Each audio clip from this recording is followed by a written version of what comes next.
InsyaAllah kita akan melanjutkan pengajian kita setelah kita beberapa pertemuan menyebutkan bagaimana mulianya atau afdalnya zikir-zikir. Kemudian kita akan berbicara tentang at-tahzir min tarki zikr, peringatan keras agar tidak meninggalkan zikir. Diberikan perhatian kepada kita semuanya untuk tidak meninggalkan zikir.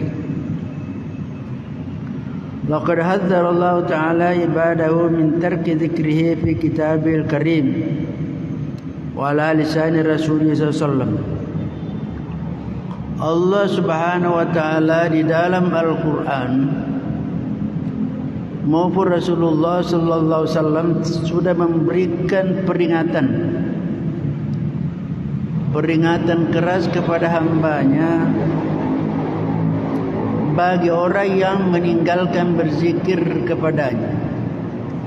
Banyak ayat-ayat, demikian pula hadis yang mengingatkan kepada kita agar tidak meninggalkan zikir kepada Allah Subhanahu wa Ta'ala. Kama hadzara al-'arifuna billahi min murabbin al-mursyidin muridihim min tarki dzikri kadzalika. Demikian pula para al-'arifuna billah al-murabbin al-mursyidin. Al-murabbi adalah guru-guru yang memberikan pendidikan yang biasa kita kenal dengan nama mursyid. Demikian pula memberikan perhatian kepada murid-muridnya agar ia tidak meninggalkan zikir. Kita dapat melihat dalam Al-Quran beberapa ayat di dalam surah Az-Zukhruf ayat 36-37 Allah berfirman, "Wa may ya'shu an dzikrir rahman nuqayyid lahu syaitanan fahuwa lahu qarin wa innahum lasuddunahum 'anis sabil wa yahsabuna annahum muhtadun." Wa may ya'shu an dzikrir rahman, siapa yang berpaling mengingat kepada Allah Ar-Rahman, Allah yang Ar-Rahman Maha Pengasih, maka akan dijadikan syaitan baginya menjadi teman. Fa huwa lahu qarin.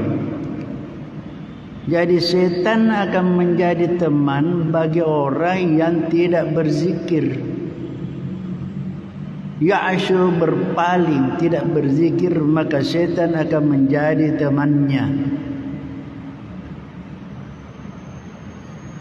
Wa innahum lasuddunahum 'anis sabil wa yahsabuna annahum muhtadun. Sementara mereka la yasuddunahum, menghalangi hamba-hamba Allah dari jalan yang benar. Wa yahsabuna annahum muhtadun, sementara mereka mengira bahwa dirinya mendapatkan petunjuk. Jadi kalau orang yang dibimbing oleh syaitan, maka perbuatannya sama dengan syaitan, menghalang-halangi orang melakukan sesuatu yang baik, menempuh jalan yang benar, sementara mereka mengira dirinya bahwa mereka mendapatkan petunjuk.